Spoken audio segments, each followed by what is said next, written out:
This is a world called Thelha, and someone is selected as the chosen one. Their goal is to survive and grow stronger in this world. A man suddenly gets attacked by a dog and desperately throws it off of him.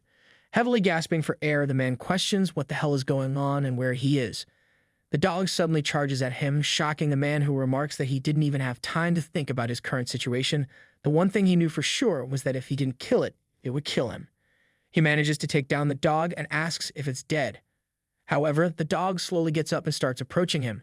The boy hurriedly tells it to stay back and asks what it's even attacking him for. A guideline window suddenly appears beside him, and he learns that this is a held dog which possesses strength similar to an unequipped adult male. The window says he may level up by gaining experiences by defeating powerful monsters. The boy wonders what the hell this is talking about and questions if he got stuck in some fantasy world before the dog suddenly charges at his throat. The boy wonders when things went wrong, recalling how he would slowly wake up every day at noon. He had just been discharged from his mandatory military service in 3 months, so he felt he had enough reason to lay back and relax a bit. He had believed that after he finished his service, he would be able to dive right into being part of society. However, the last 3 months were nothing but a black haze. Nothing about him changed. Even in the 2 years that he served, it was the reality. One day, while the boy was using his computer, huge clouds of smoke suddenly appeared in his room and swallowed him up. A voice says all the chosen ones have been gathered. The boy slowly wonders if he's dead and looks up as another voice asks if this is all since they had heard there were 7 billion candidates. The main voice says it's because they have 7 billion candidates that they're able to find this many chosen ones. The boy questions what the hell they're talking about as the main voice orders for the guidelines to be transmitted to all players. The other voice hurriedly asks if they're sure they can do it like this since it seems too artificial. However, the voice declares that it serves enough as motivation and assistance in judging their situation, since that's something already tested with the previous chosen ones. They agree and commence guideline transmit, but the boy suddenly starts screaming in pain, seeing which the other voice says it looks like there's an error with the guideline but decides to leave it be since it's just one person. Dimensional travel commences for chosen one number 389, and the boy presently says he was selected as the chosen one. He wildly beats the dog to death, inwardly remarking that this is the world of Thelha, his reality. He thinks about his actual life, his parents, and what's going to happen to him, and frustratingly throws the rock away. He depressingly says he just got discharged 3 months ago and asks why it was him when there are countless people who evade military service. A caution pops up in front of him, stating that he has a less than 5% chance of surviving with his current capabilities in Thelha. Shocked, the boy asks if it's really testing his conscience as an option appears in front of him, asking if he wants to end his own life. The boy remembers those jerks who kidnapped a normal person, abandoned them in a different world, and told them to kill monsters in order to gain experience. He asks if he'll be sent home after dying and tells himself to calm down, admitting they would have never kidnapped him if they planned on sending him back home after he died, so whether he likes it or not, it's the end if he dies. For now, he needs to think about surviving and finding a way out of here. An information window appears, stating that the Chosen One has discovered his will and fighting spirit and his strength has been boosted. It asks him to select a skill, seeing which the boy wonders if it's telling him to pick a class since he can't always fight with his bare fists. He sees that Warrior is a melee class that can use various martial arts. He mutters that that's only fun in games, not in real life, and decides to choose the Magician, a class that can command 6 attributes of magic, believing long-distance combat is the best. However, his selection is rejected because he lacks the capability of the class. Surprised, he sees that a person's capability also matters and tries to choose Magic Swordsman, but it gets rejected as well. He tries to choose Priest the Healer, but it gets rejected as well, and he's finally forced to select the Warrior class. He depressingly mutters that this is not even a selection and believes a long-distance weapon is a must. He chooses the long spear, but a long sword drops in front of him. Shocked, the boy angrily tries to choose the spear, but it starts giving him an error. He suddenly remembers how the voice said they'd made a mistake, but decided to dismiss it since it looks like there's an error with the guideline. The boy slowly starts laughing and says he doesn't like acting according to what those jerks want. However, he slowly picks up the sword, saying it's at least better than a rock since he doesn't want to die even more. That is how his unending, hellish life of leveling up began. However, the boy isn't able to wield his sword at all and collapses because of how heavy it is. It's been 7 days since the boy came to Thelha. He's asked the guideline countless times how he can go back home, but each time he has remained silent. He questions if that's because the system is bugging and says he's fighting in order to live in any case.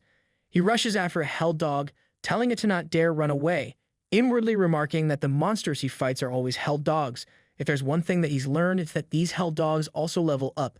Additionally, after he swings his sword, he uses that opportunity to rush in and attack him. He wonders if it's getting used to fighting him just like he's getting used to fighting these monsters. He rushes forward to strike the dog, but it manages to dodge and snickers when the boy misses. The boy annoyingly admits he has no talent with the sword at all, but he finally got a skill when he reached level 2. He swiftly stabs through the dog and gains 22 experience. The boy, Ryu Hanbin, wearily says he finally won and explains that he may not have properly learned to handle a sword, but his stab skill can be executed very easily. This is only one of the functions of the guideline. If you browse through its system, hell dogs could be considered the perfect food, but unlike their violent nature, their teeth and claws quickly become dull and cannot be used soon after. This place is definitely artificially created.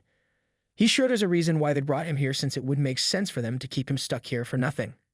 He wonders if this is all there is, since he heard there were 7 billion candidates. He wonders where the other chosen ones were set before a window appears in front of him, stating that he may leave his current area, the Rock Mountains, once he reaches level 5 and meets up with the other chosen ones. He watches in shock as the window explains that the Rock Mountains are a starting safe zone where death rate is lower and gaining experience is more efficient. Low-level monsters roam here, and this is an area in Thelha Rafina where the chosen ones can learn about their situation and grow to level 5. Stat-matched monsters only appear in safe zones, so he should meet up with the other chosen ones in his current area within Thelha Rafina. Once he reaches level 20, he will be able to complete the Thelha Rafina map and travel to the Rafina continent. Infuriated, the boy tries to get this straight and says this area is a newbie area where players can raise their levels to 5. If he gets to level 5, he can go to the next area where he can party up with other chosen ones and level up to 20. Once he reaches level 20, he'll be transported to the Rafina continent where the real fight begins. He hurriedly asks what he has to do there and says it's true that the hell dogs were getting stronger. He wonders if he can go back home, but says he can't trust his guideline. In order to meet other chosen ones and get more information, he'll need to get to level 5 and leave this place. After that, he went around looking for hell dogs and started to hunt, but because the hell dogs get stronger as he does, it didn't get easier to defeat them. He gains a level and learns the side slash skill. Ryu continued to face the ever-growing hell dogs, fought, got injured, killed, ate, slept, fought, got injured, and the cycle continues. On the 27th day, Ryu happily celebrates as he gains another level. He explains that he learned 3 skills until now: stab, side slash, and vertical slash. Not only that, but his body begins to see the effects of the stats that he's gained as well. Even the 2-handed long sword that was difficult to lift at first could now easily be swung. In this world, one can see the result of their hard work. That's what he thought. However, much to his shock, Ryu gets downgraded to level 1. Shocked, he hurriedly tries to tell himself that the guideline is bugging again and wonders if the level up message is having an issue. However, he sees that he's at level 1 in his status window. Shocked, Ryu calms himself down and sees that his skills and stats are still there. At first, he tried to look at things optimistically. However, he was wrong. The hell dogs kept getting stronger despite their levels, and he continued to put his life on the line with each fight, hoping it would work. He kept killing the hell dogs that continued to grow stronger and kept checking his experience. For the past 7 years, he's lived through this hell-like situation, running through levels 1 to 4 in an endless cycle. Chosen ones don't age, and due to their recovery ability, will be healed of all their injuries in a single day. Returning back to level 1 didn't decrease his stats, but he couldn't learn a new skill since he couldn't get past level 4. The only skills he had were stab, side slash, and vertical slash, and the hell dogs only got stronger as his stats continued to increase. A huge skeletal monster roars at Ryu, who mutters that it seems like he's quite lucky today seeing how it crawled out of there. The system said the monsters were placed to help chosen ones get stronger, but they're just here so he can kill them. He questions how you can kill something that's already dead, but declares that the same can be said for him. Ryu wakes up in his room and wearily wonders if he's back home. He realizes that makes sense since he did just discharge and decides to sleep a little longer. However, he suddenly sees an option in front of him asking if he wants to end his life and snaps back to reality. Ryu first wonders where he is but sees that it looks like he survived yet another day, remarking that he's been killing hell dogs like crazy for the past 10 years. Falling from a cliff doesn't kill him now, but that's it. He depressingly questions if he can really say he's living life and debates pressing the button, questioning if he should just quit. He says he's been agonizing over this countless times. Will he be sent back home if he decides to take his own life? However, he believes that if he's going to die, it would be better to make it worth it. Yet, there's still a part of him that doesn't want to, so he decides to take down one more jerk. After being stuck on this hell for more than 10 years, he gave up counting the days and wonders how much longer he's been here after that. He ended up developing a hobby and even came up with some work to do.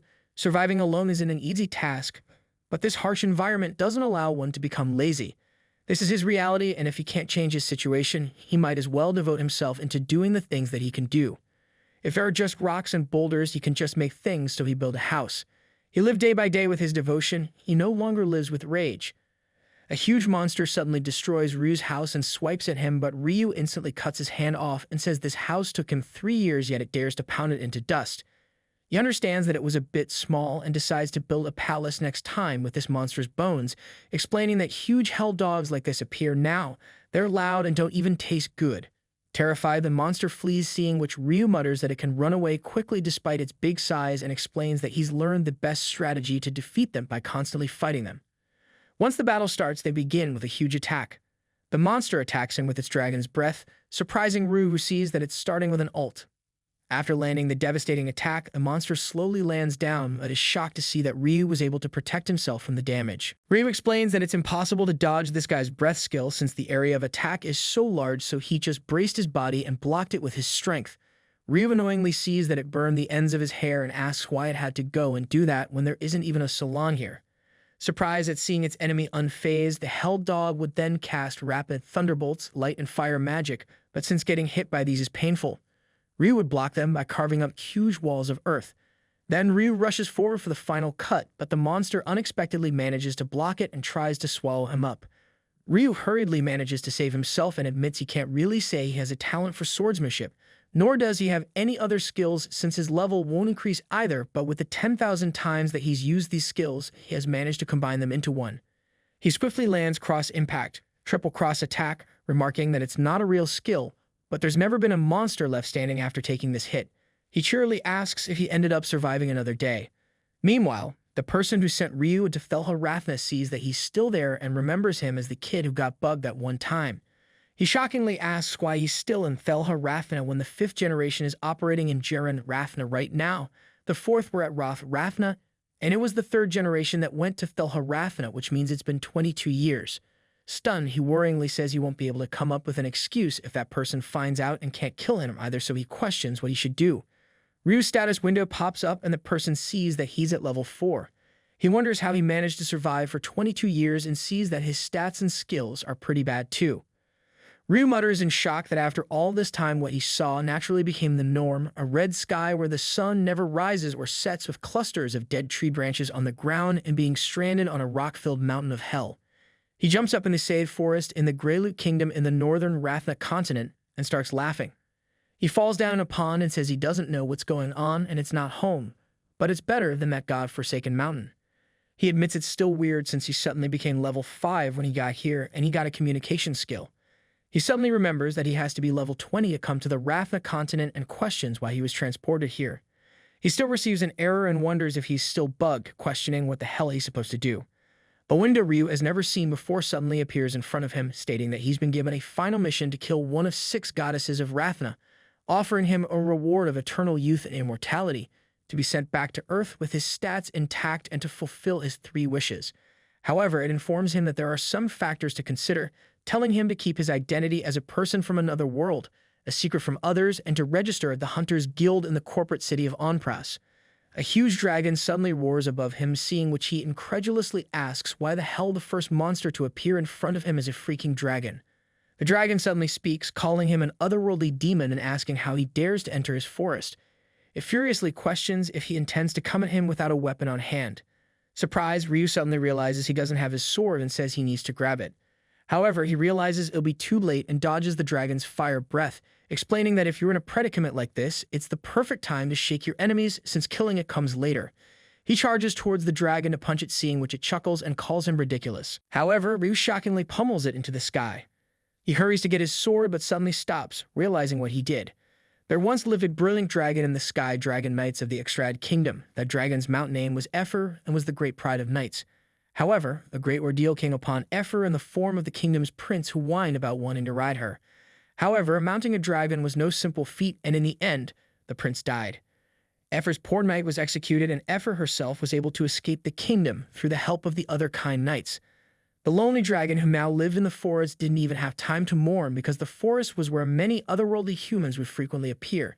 However, despite receiving training, she would never kill her opponents, so was the kind Effer really a source of terrible disaster? It was then when countless otherworldly hunters gathered together to hunt their poor dragon. Being badly beaten, Effer thought to herself that letting the otherworldly humans live was a bad idea. Effer tearfully says the humans kept appearing after that, so she had no choice. Besides, she isn't even a dragon. Dragons have 4 legs and their wings are located on their shoulders. Wyverns have wings on their forelegs, so she's a wyvern.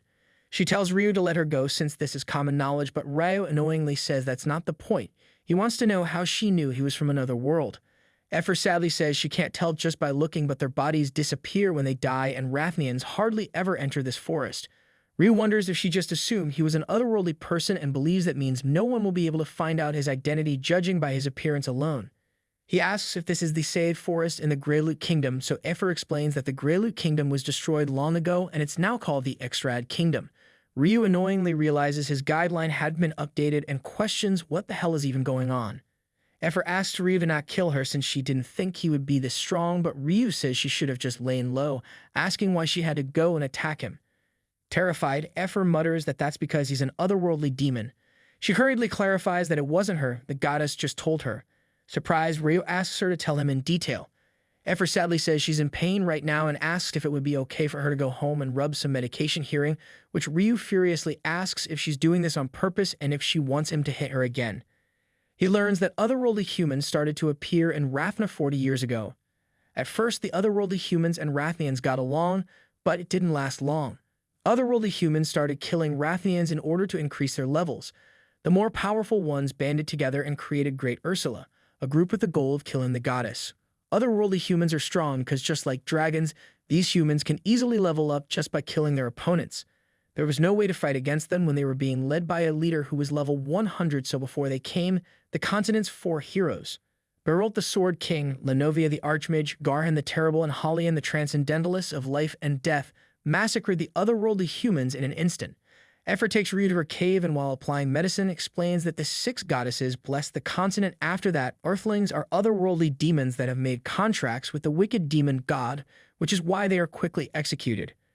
Ryu furiously says he was kidnapped out of the blue and rotted on a rock mountain for dozens of years, but now she's telling her that if anyone finds out that he's an otherworldly being, the whole continent will become his enemy. He angrily grits his teeth and asks if the goddesses are scary enough to do this, declaring that he doesn't care whether he makes a deal with a goddess or becomes their underling. He'll kill that demon god and get home alive. However, he says he can't let anyone know his true identity. Scared, Effer desperately swears that she won't tell anybody and will live as a normal wyvern and pretend not to know how to speak. 5 days later, when you leave the saved forest, you will see a huge castle wall that stretches across the horizon, a city in the northern part of the Extrad Kingdom. Onpras City, not only is the size of the city large, it also has a big population of residents. Nearby, there is the saved forest and a dungeon in the Eifin Plains where countless monsters continuously appear. At the Onpras Hunters Guild, people watch in shock as Ryu slowly enters and says he wants to become a hunter.